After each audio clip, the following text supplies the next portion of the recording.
Welcome to the Albright. My name is Jamie Fraser. I'm the not so new now, I guess, director of the Albright Institute for Archaeological Research. It is so wonderful to see so many of you here. Ramadan Kareem to those who are fasting. You are all very welcome.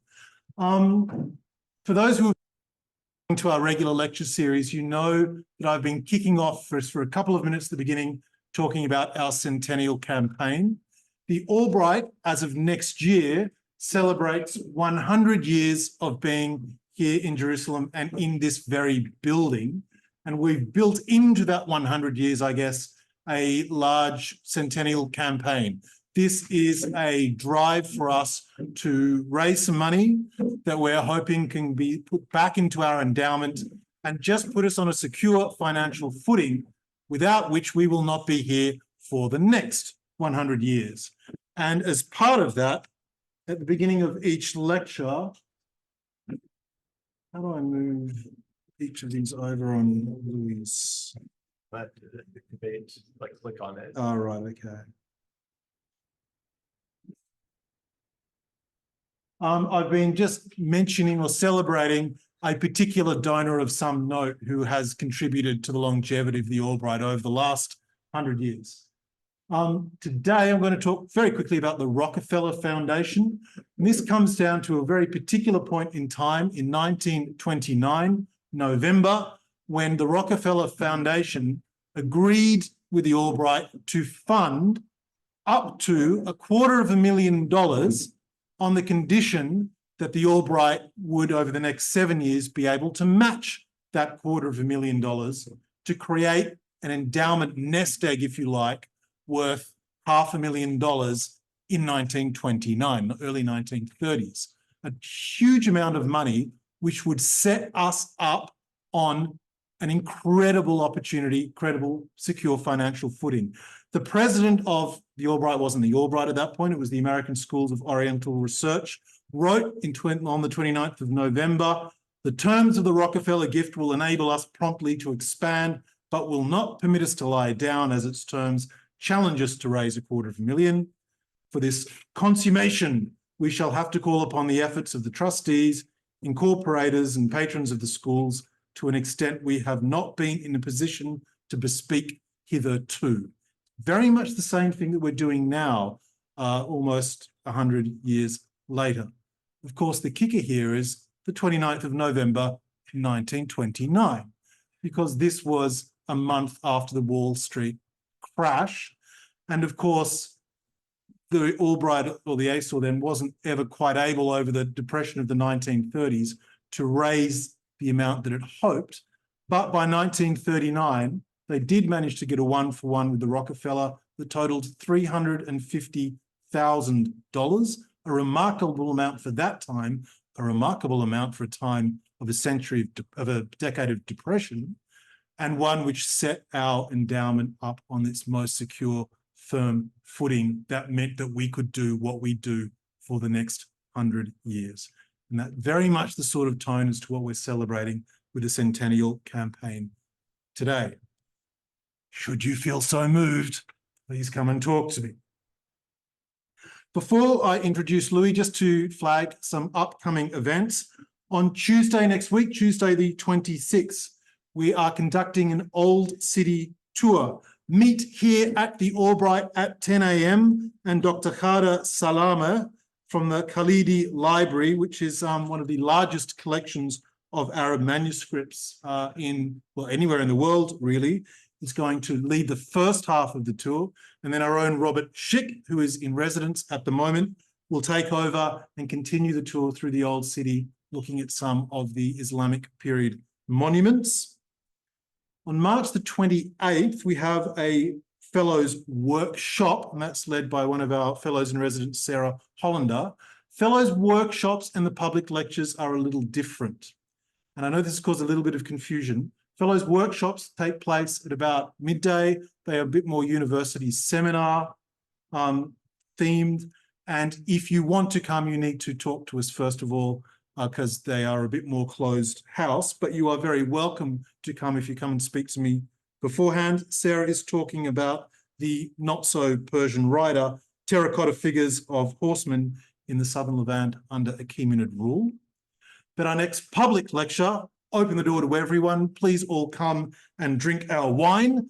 That is May the 16th. And Elizabeth Boeretto, one of the leading scientists at the Weizmann Institute, is talking about new research on Jerusalem, monumentality, and chronology based off some remarkable and profound radiocarbon dates, which is one absolutely not to be missed.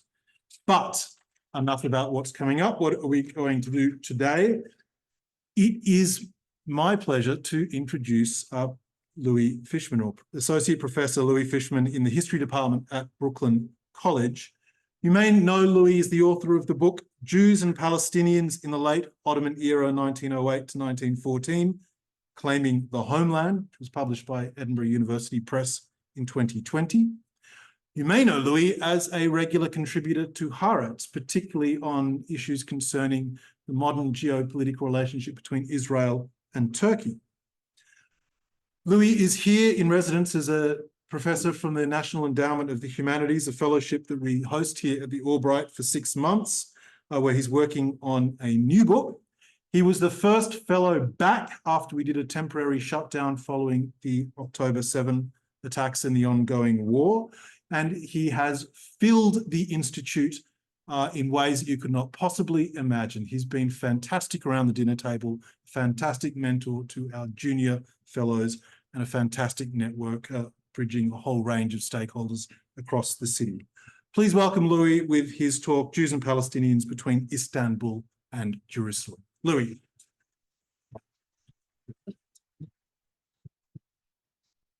I just quickly realized that I forgot my sheet that where all my thank yous are on. It should be right here. And then, 1 second, and then we can get started. The paper you gave me. Voila, here it is. So first of all, I want to thank the Albright Institute for giving me a really great space to work on my new project that later on we might be able to talk about it. I want to thank the National Endowment of Humanities and the Albright Institute for awarding me this very prestigious grant.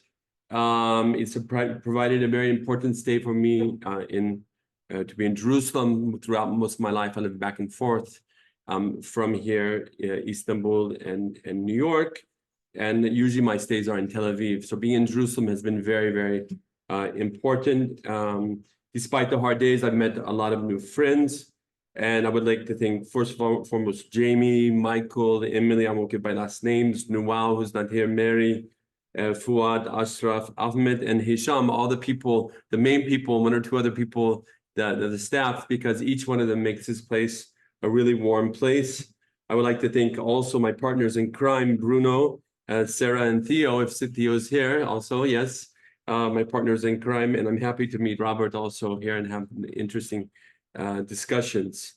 Yes, so despite the hard days, I also wanted to say just a very brief personal statement about the war and stuff. I think we're talking about Palestine and Israel today, and I couldn't not say something. So I'll just read, this is a quick thing. As a scholar of Palestinian Israeli history, I've been shocked at the level of violence of the past 167 days.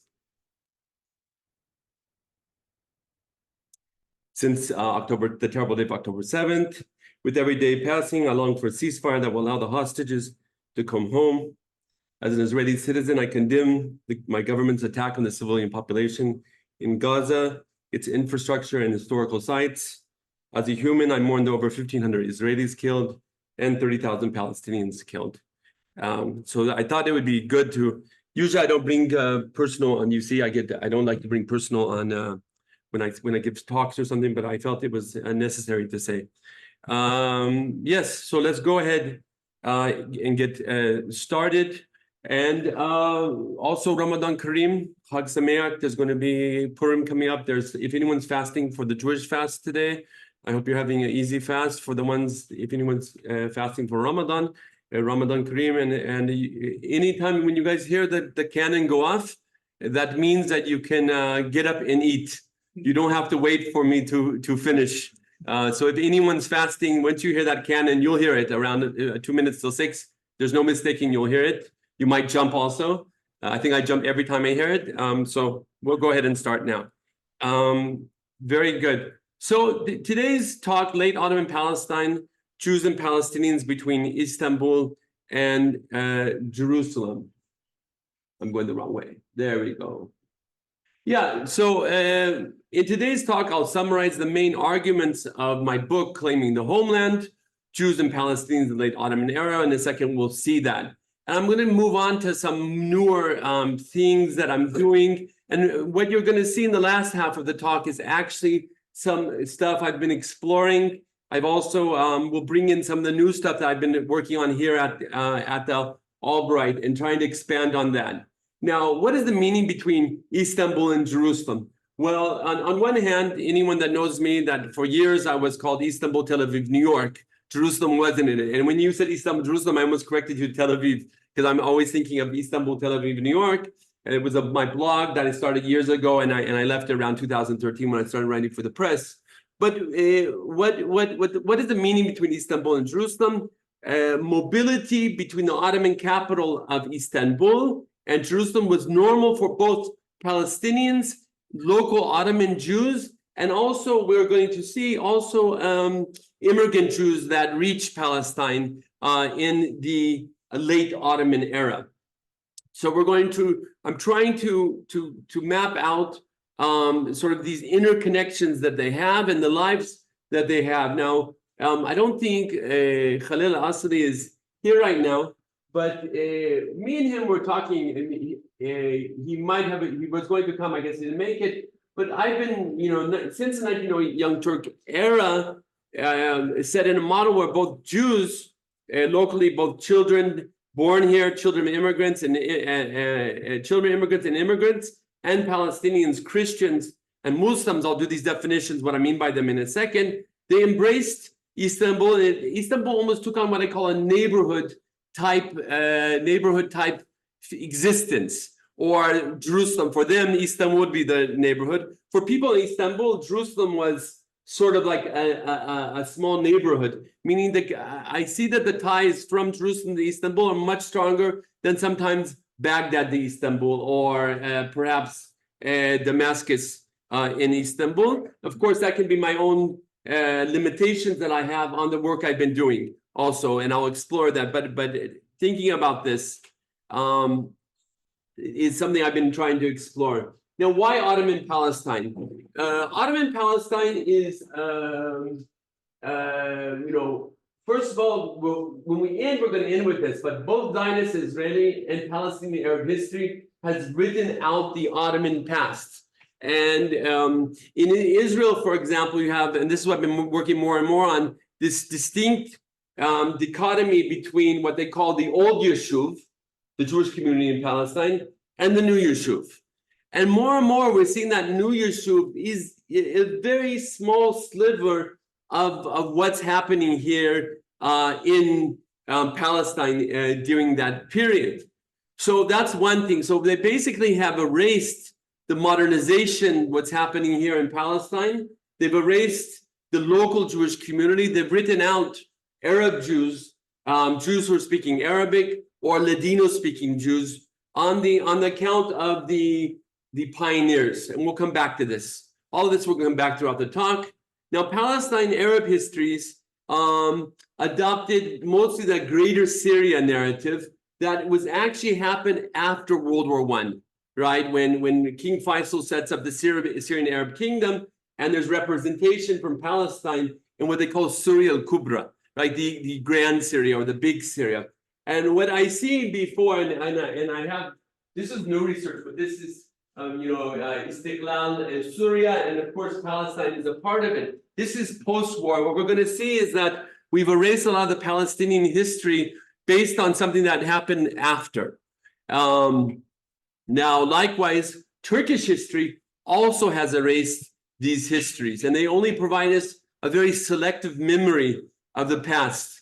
And it remains very important today in today's politics. We won't be talking about that today too much, but it's very, very important how Palestine, the past of Palestine is portrayed by different politicians in Turkey to serve as a very selective memory of which really does not even match, I would say, what is happening. All national narratives, like in all national narratives, the Ottoman era counters the national narratives of today. So if you go back to newspapers, if you go back to Iton HaCherut, newspaper HaCherut, if you go to Philistine, if you go to Quds al-Sharif, you're going to find a very, very different history of what's happening in Palestine itself, in Jerusalem, in Jaffa, in Safed, in different places. Now, just a quick run through. Ottoman Palestine is from 1516 to 1917. The modernization, you'd say post-1850s. Both communities were modernizing with new forms of education and libraries. And this is something, the new research I've been looking at, but you have the Abarbanel library that this is sort of, will end up as the Israel National Library. And you have the Haredi library. And both of these libraries are very central in creating what I call even a separation in the communities, with the Abarbanel library really specifically focusing for the first time on Hebrew, only Hebrew, and bringing in Ashkenazi, Sephardic, and what we call today Mizrahi Jews or Arab Jews. And the Haredi library really culminating into a library for Muslims and Christians, Arabic speakers. How much Jewish people interact, I don't know that right now, but from what it seems, most of them were moving towards this sort of dichotomy between the two peoples. Now, in my book, just quickly to refresh for the ones that haven't been able to read it, or you can read it now, is I really look at the 1908 Young Turk Revolution as a moment for change.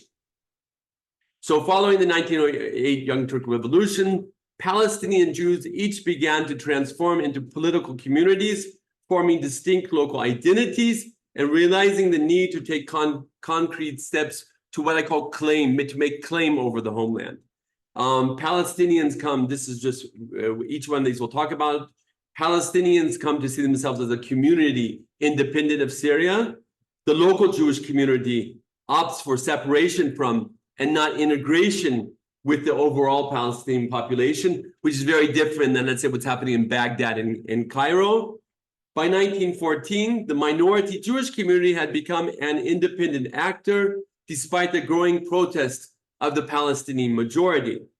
And this book presents the history of the area within what they call a context of the late Ottoman period and does not read history backwards. So what I argue in quite a bit of my work is that people actually, they read history backwards. So they say, 1948, Israel was founded a state. How did we get to 1948? Well, we had the British Mandate, we had the 37 Peel Commission, or the 47 partition, November 29th. That was interesting. The one, when you say November 29th, 1929, everyone in the room dings and says, oh, everyone got confused for a second. Exactly, that was 20 years after the donation, right? So November 29th, and they go back to 1936, and then they go back to the Balfour Declaration, Sykes-Picot, whatever. And if you read the history in the opposite direction by newspapers, you'll see that most people in Palestine had no idea that World War I was going to end the Ottoman presence.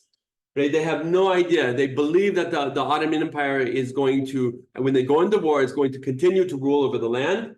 And it's only very small groups that are able to distinguish that there's monumental change under the way.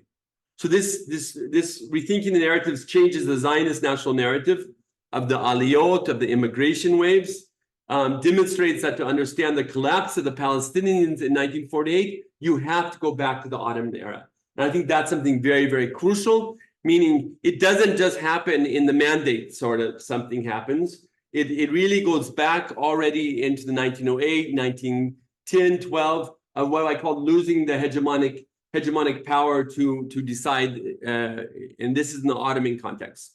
And I say both Jews, I said they do not predict the fall of the Ottoman Empire.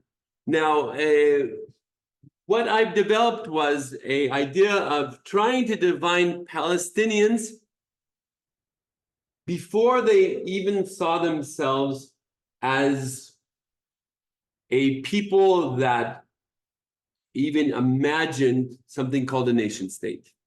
And this includes,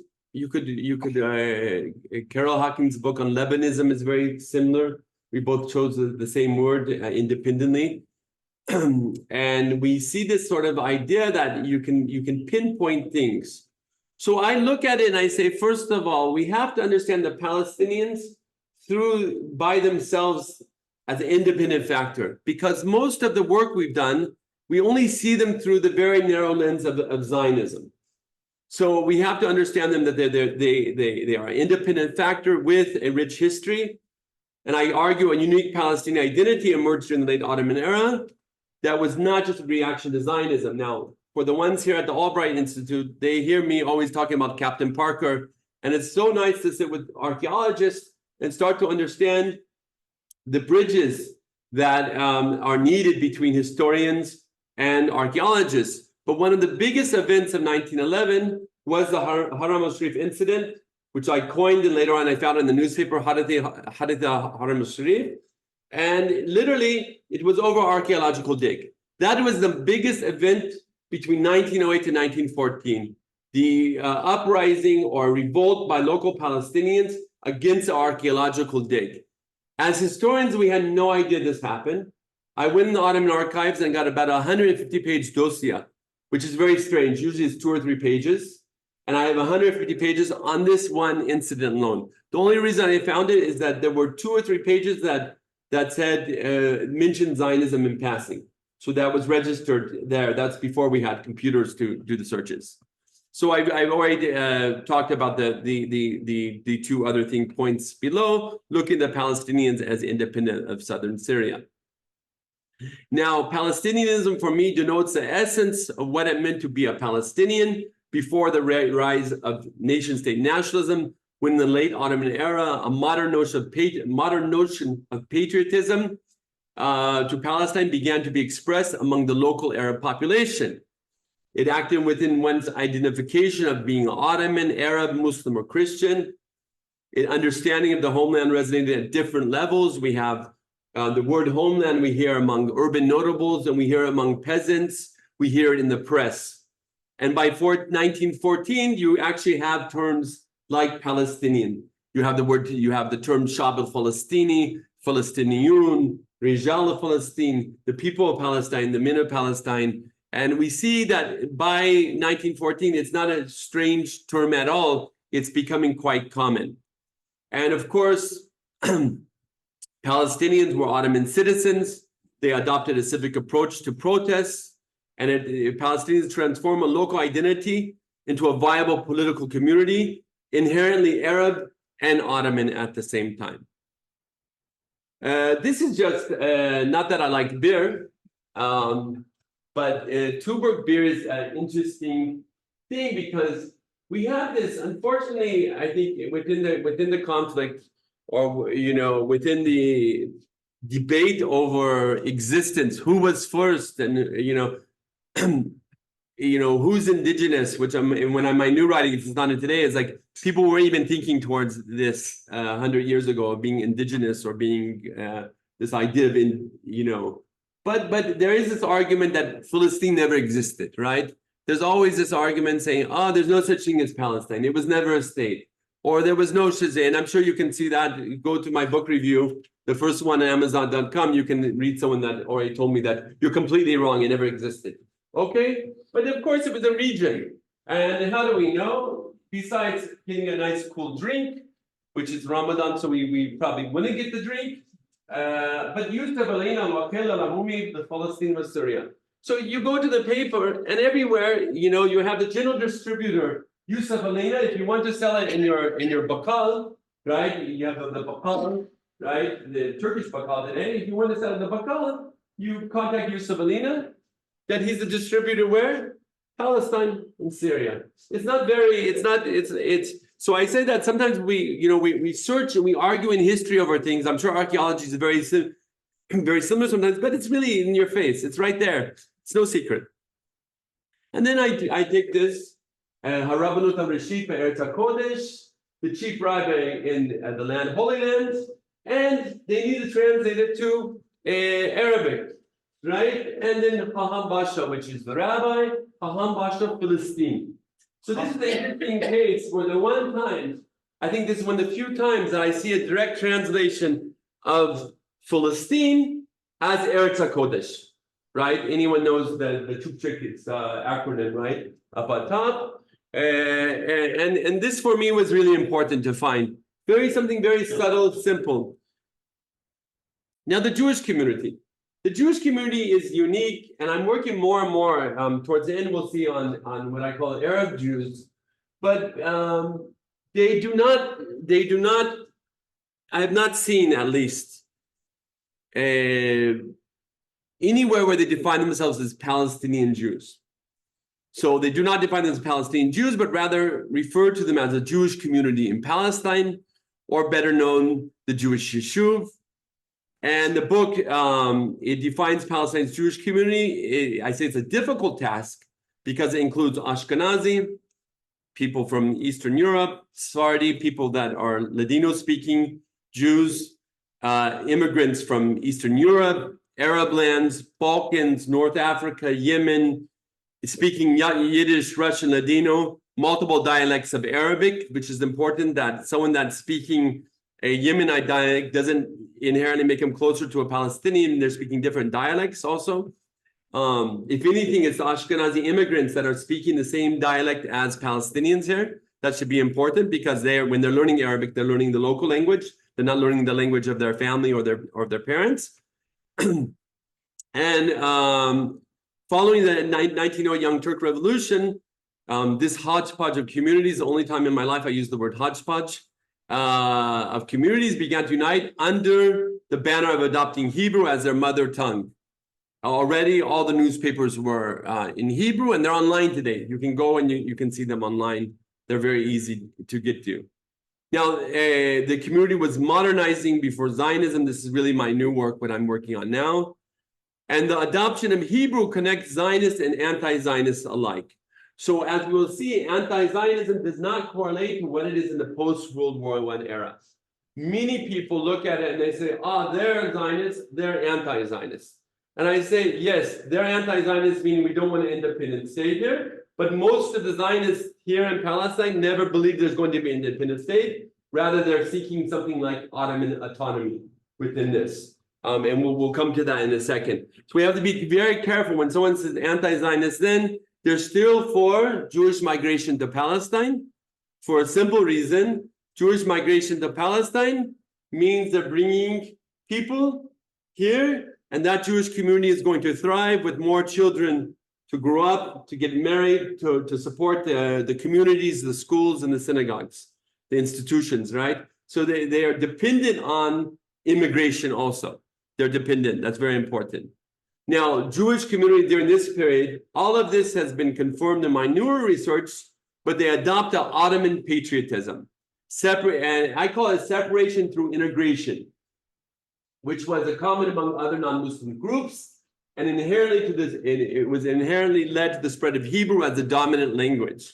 So basically, each community was saying, in order to separate into an autonomous community, we actually have to adopt an Ottoman identity, show our loyalty to that Ottoman government in Istanbul, become part of it, inherently part of it, and then be able to live like an autonomous community. So local Zionism emerges not just in Jerusalem, but in Istanbul and other cities throughout the empire. Youth were very attracted to Zionism, whether this is in Izmir, whether this is in Istanbul, whether this is in Beirut, in Damascus, you see this? And Ottoman Jewish politicians in Istanbul were influenced by Zionism. But remember, this is Ottoman Zionism. This is not, they're taking pride that there's a new Jewish community in Palestine that's speaking Hebrew with no vision whatsoever that there is going to be an independent state, okay? So what I haven't clarified, and I probably won't clarify in this talk today, is it's very different than what we know as Herzl, the Zionism of Herzl trying to get a colonial power to give them access to a Jewish homeland. Okay, and we can clarify that more towards the end. Remember, Herzl dies right after he's offered the little shelter or the place for Jewish homeland in East Africa. They vote against him, and by 1912, the Zionist movement saying we're now seeking to work within the Ottoman system. Period. That's official policy by 1912. So Israeli historical narratives has written out the history of the Ottoman Zionism, over focusing on the contributions of the second Aliyah, which once again I had mentioned before, and we can talk about if you have more questions later. I'm not going to go to renegotiating the Millet system, but it's basically what I explained before. This is really important just for, I think, people that work on Ottoman identity within the empire at large. So basically, we have this calls for equality, musavat and hurriyat, after the Young Turk Revolution of 1908. And it got a lot of people excited. Jews and Arabs, both in Palestine, said, wow, we're embracing this. We're embracing this new ideology of equality. Armenians and Greeks are saying this is the one chance for the Ottoman Empire to actually survive. And you have something called Ottomanism. Ottomanism is a civic identity, civic nationalism, very much like the French case or the American case. I mean, anyone can be an Ottoman, okay? And it's not ethnic religious nationalism. So we're really, what we're doing is we're confusing.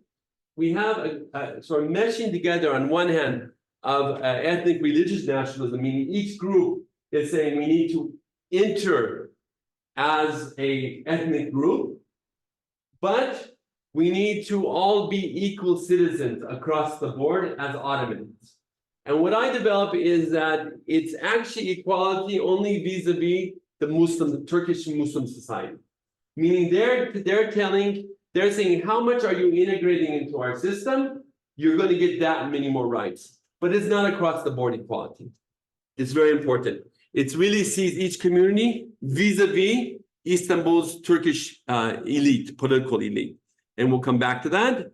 And this is the idea of Vartkitsbey, who's later killed in the Armenian genocide, one of the first parliamentarians to be killed. He writes, freedom of language more than anything will show the people of the empire that the Ottoman flag is the best shelter for their national freedom. And this feeling will unite everyone together and will link everyone with the greatest patriotism to the Ottoman homeland and will enlighten everyone together to love the flag and defend it. He also, during the debate on Zionism, he defends Zionism against the Palestinian Ruhi al-Khalidi, and says, you know, in the end, the popular masses will not be able to understand, distinguish between Zionism and Jews. It's going to create anti-Semitism, which we see was already starting to be prevalent. And he says, in the end, we're going to pay for it. Armenians are going to pay for it. And it's a chilling narrative that goes from there on. Now, during this period, looking beyond, I'm on time, so this is good. Looking beyond, I say, can we imagine an Ottoman Jewish homeland in Palestine that breaks out of the mainstream Zionist narrative of Aliyot, the immigrations, first, second, and so forth and so on, which has led to the misconception that a Jewish state Palestine was inevitable. Now, next week, I will be giving at Ben Gurion, there's a day on a whole day of discussions on post-October 7th and Middle East studies.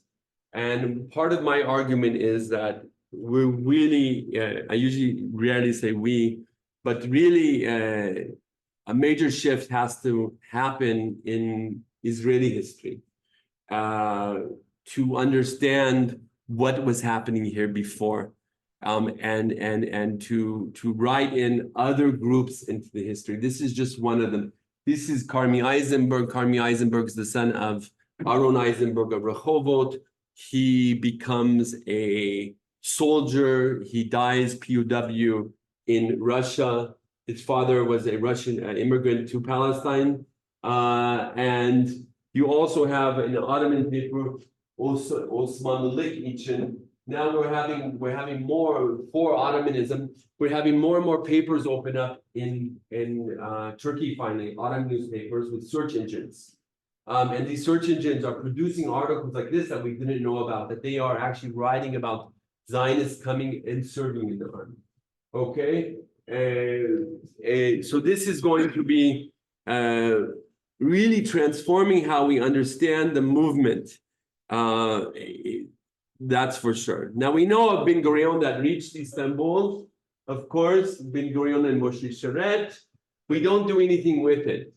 When I always say that, how do they sum it up? They sum it up, they had really cute tarbushes on their head and then they in there. Because if you start developing that narrative, you'll see that they were going in a very different direction, right? They weren't going towards, they were going to Istanbul to learn law.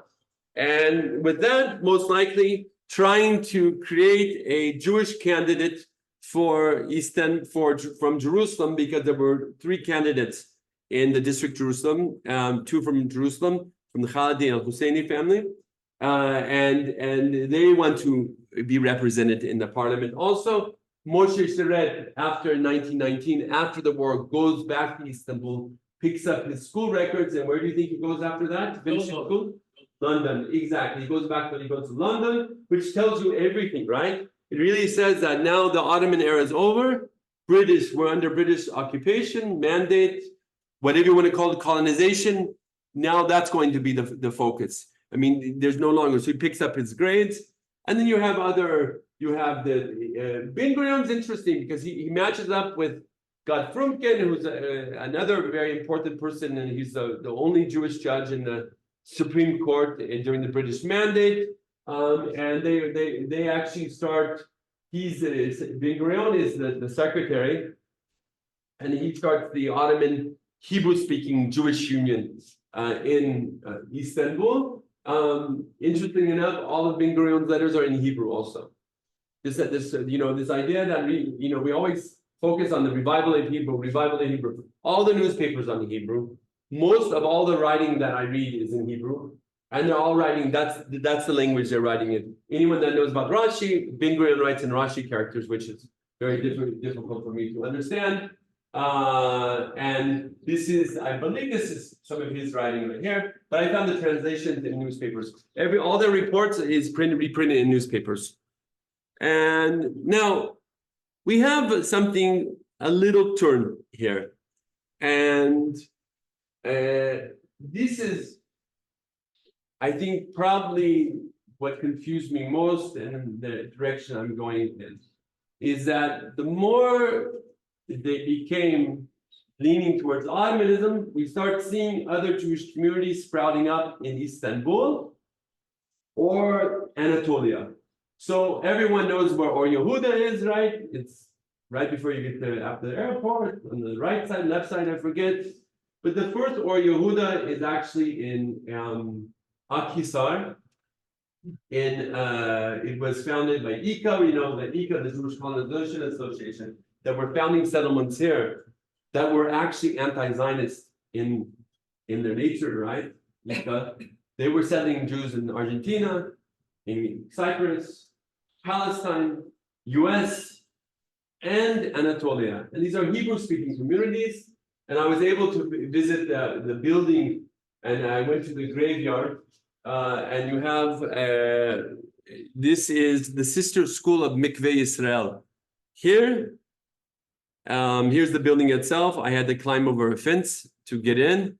I climbed over a fence, me and my friend both, and she turns around and she goes, "Oh, there was a gate there that you could have just, you could have got. It was locked, but you could slide through it."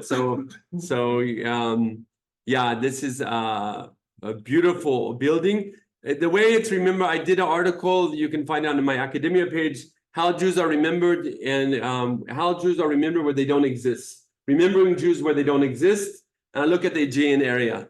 I look at Akhisar, Bergama, and a few other places. This school was, it became a Turkish school. It became a police school, I think, at one time. And then there's an artist went there. and did the Ghost of Akhisar. They did really interesting art project there. So you see that how Jews are being remembered, and this is a protected building also. Now, these are other. There was a plan, briefly, that didn't pass in the Zionist movement. This is every Turkish conspiracy theories wish that came true, that I actually found the documents, and there was actually an article written like 30 years ago that some of the Jewish communities, Zionists, were saying, let's build a ring around the Jewish communities around Istanbul, let's raise a new generation of proud Ottoman Jews, and maybe they'll get them 20 years, 30 years from now to support the Jewish homeland. This is in 1913. You see, they're thinking in 1913 about a new generation that's going to be raised 30 years later that's going to influence. You see what I'm saying? And once again, that Jewish homeland is going to be part of the Ottoman homeland. Okay, so this is now really fast. I have about 4 more slides. I'm not going to do them all. 4 more slides. How am I doing on time? I have time, right? Yeah, perfect. So what I start to 1 second. This should have been, that should have been up there, but we can look at this first. So we've been doing a lot. I've been doing there's about 10 scholars that are working on Arab Jews. First of all, they started defining Jews that spoke Arabic, started defining themselves in Hebrew as Arabim Ivrim, or Ivrim Arabim, Hebrew Arabs, Arab Hebrews, different ways. This is not, there's not one, I haven't been able to find one group that they all say this. But we know that when they're described in English, often as Arab Jews also. And, what happened here is, and I'll sum it up, is that by 1908, we have something that we lost in the area.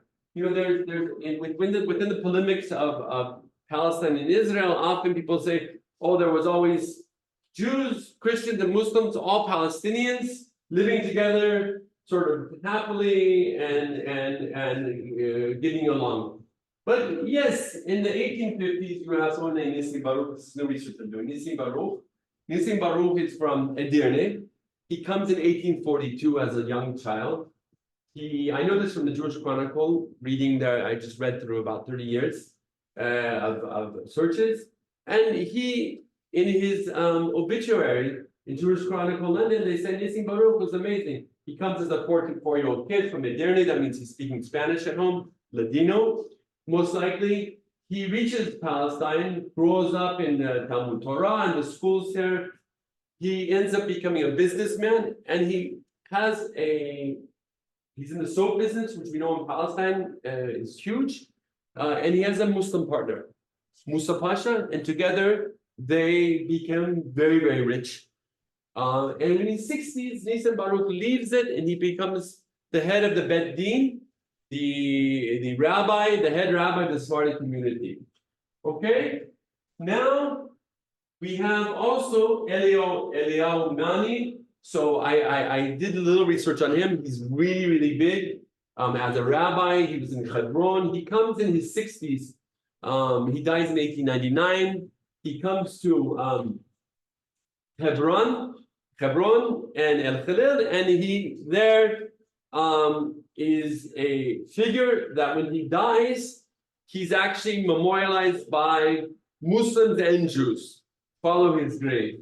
So we're really ending, first of all, this question of indigenous, never interested. Even the local Arab population, never interested. So was indigenous here or not indigenous here, they didn't see any issue with Jewish people coming here. And this was the idea that they believed it was their holy land also, right? Both sides understand, there's no question here of this. And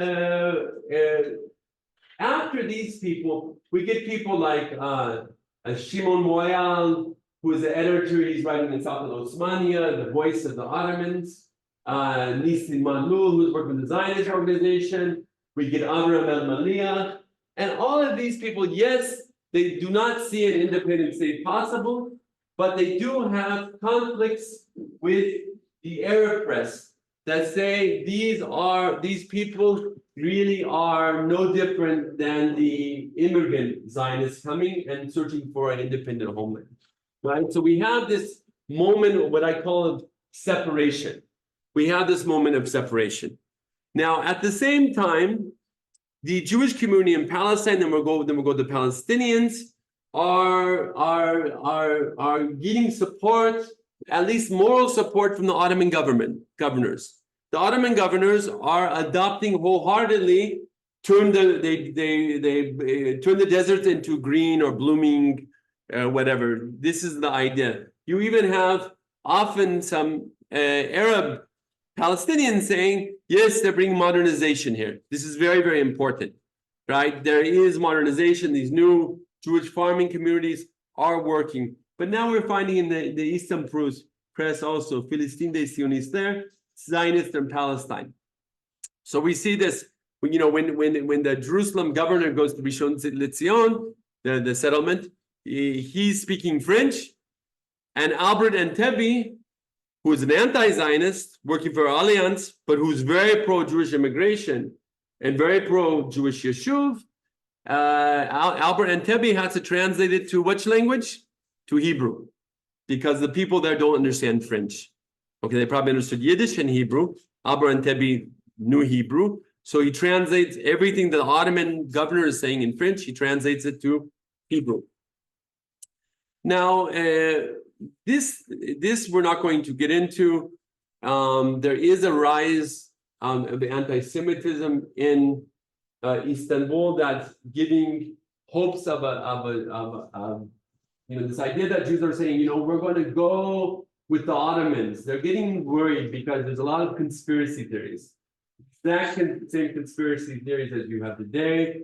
Jews were behind the overthrow of Abdulhamid II, Zionists, Freemasons, and the Dunmei, the Sabbatean Jews, the Jews that had converted earlier on, right? So as you work on Javid Bey, right? So they have already this idea of a very strong movement, anti-Semitic movement happening within politics in Istanbul. And this is going to be detrimental to who? Who is this going to be detrimental to? Anyone know? The fact that you have anti-Semitism in Istanbul behind it, who is it going to be detrimental to? The Turks. No, the Palestinians.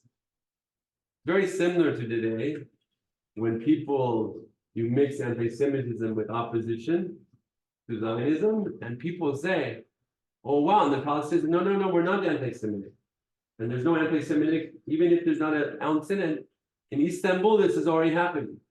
Ruhi Khalidi, who brings the Zionist debate to the parliament, is told, be quiet. This is anti-Semitism, what's happening.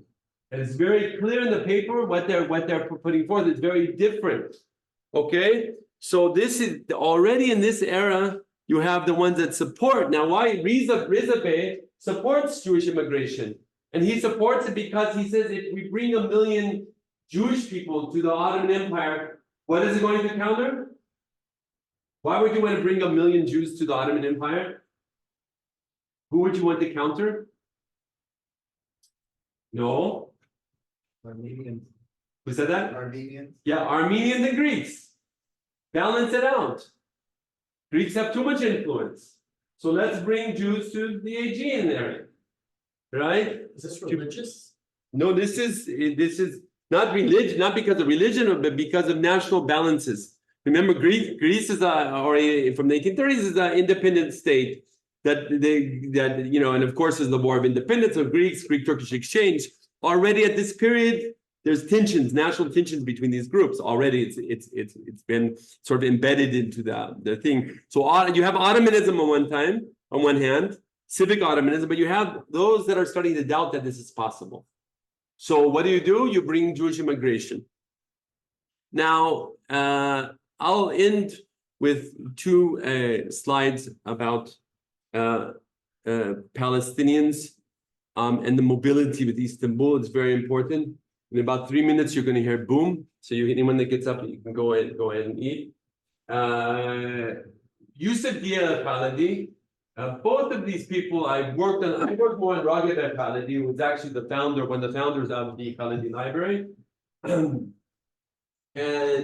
I work on Ruhi Bey al-Khalidi. I do less on this. But what we see is that, we have this idea of modernization. We have this idea, anyone that read Rashid Khalidi's new book, 100 Years of the 100 Years book, he talks about them. I haven't got a chance to read it yet.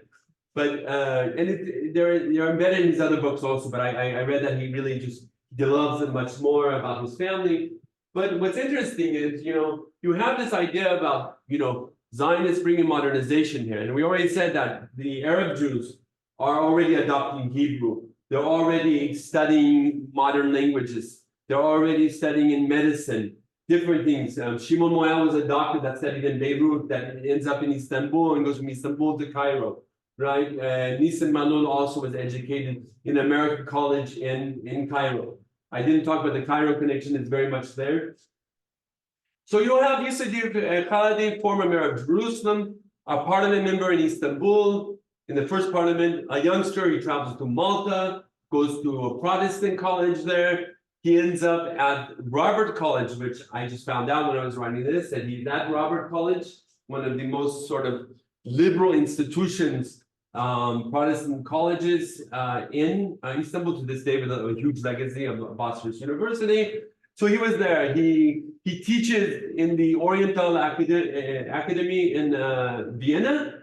Think about this person, right? He's teaching Arabic and Turkish in Vienna, and he served in Bitlis later on as a local governor, Ottoman governor, and there he writes a Kurdish dictionary.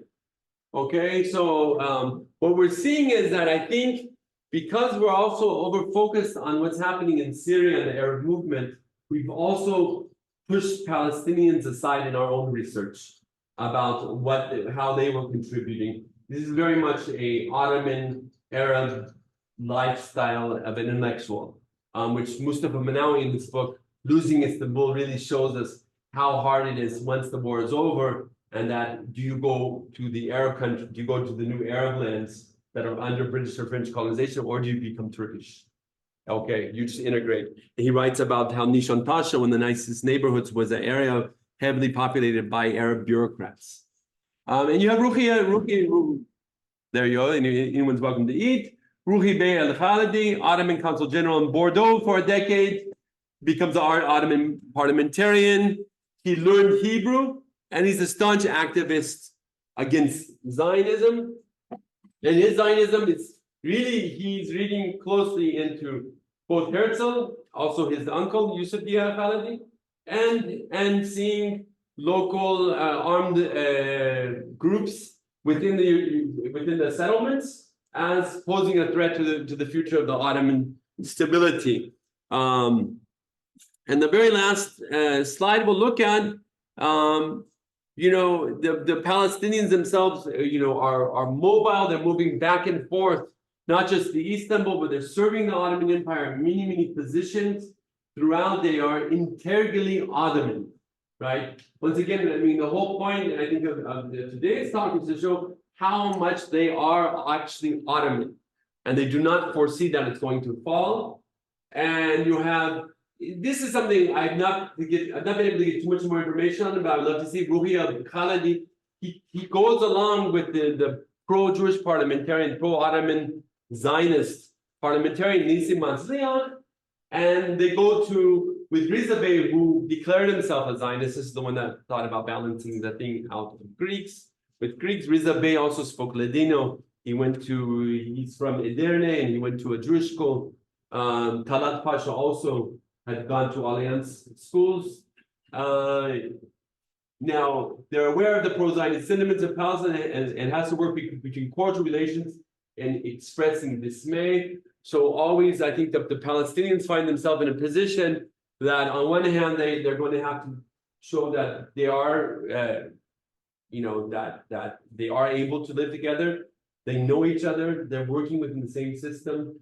Jonathan Gribbet's book on Eliezer ben Yehuda and Ruhia Khalidi used to meet quite often and have meetings.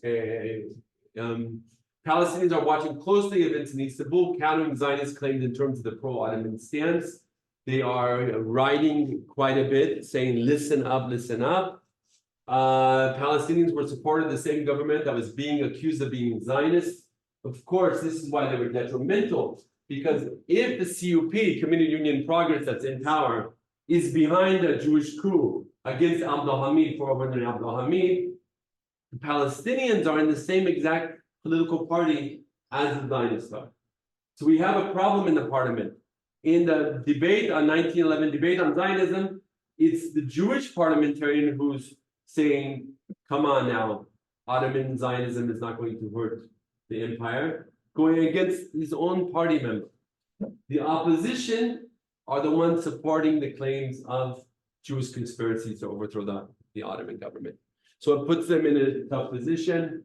Palestinians were supported the same. And the last about, we at the very end of my book and in my research, and I haven't been able to find more, but you have what they call the Shabab al-Palestine, or in Turkish, Palestine Gençleri, throughout the empire. So we started having the emergence of Palestinian groups that are throughout there. They're in Cairo, they're in Beirut, and they sign their names, Palestinian youth in Cairo, Istanbul'daki Filistin gençler, the Palestinian youth in Istanbul. But when they talk about Jerusalem, they don't call themselves Palestinians. They say the Shabab al-Qudsiyya, right? The young Jerusalemites.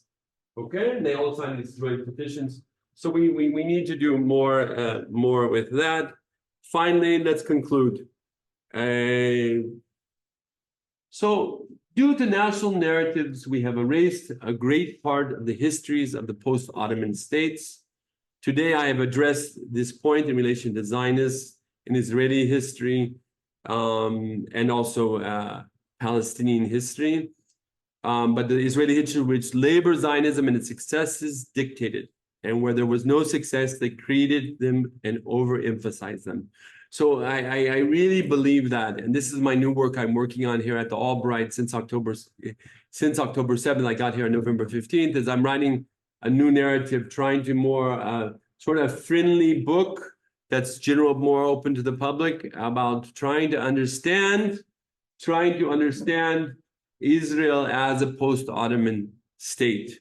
And what I call all post-Ottoman states are failures, all of them across the board, that have led to extreme violence. So even if you have the set of colonialism there, you also have other things that are really affecting the outcome. So it's not by chance that in this area, just Syria, 500,000 people were killed. What is it? 10 years ago or 12 years ago, or Lebanon, continued the unsustainability of these states is what I look at. I call them successful failures. They succeeded in creating identities. So a civil war in Syria is not, I'm Syrian, you're not Syrian. No, it's what kind of Syria do we want? What kind of Lebanon do we want? What kind of Turkey do we want? Of course. And of course, now we come to Israel, what kind of Israelis themselves don't know what country they want themselves also. So that's what I'm developing. Post-Balfour Declaration and Arab histories have written out the complexities of the different regions of Syria, ignoring local identities and also strengthening the notion that Palestine was a place where local Jews, Christian, Muslims identified all as Palestinians, living together peacefully before Zionist migration. Yes, they were living together peacefully, and it was civic. I have to stress. I don't want to understress that, right? It was civic. And remember, Palestinians after the Ottoman rule never have representation after Ottoman rule in a parliament as being from representing themselves in their land, from their land, right? Okay, Turkish history has written out layers of Ottoman history, like Jewish and Palestinian history. Many of the past realities are now accessible through the press. And the question is, where do we go from here in our thinking? So I'll go ahead and stop there. We can get questions. I do want to get questions also from the Zoom, because I've been known not to ignore Zoom questions. And I know people get very frustrated when they ask a question and the Zoom people get ignored. So thanks so much for listening.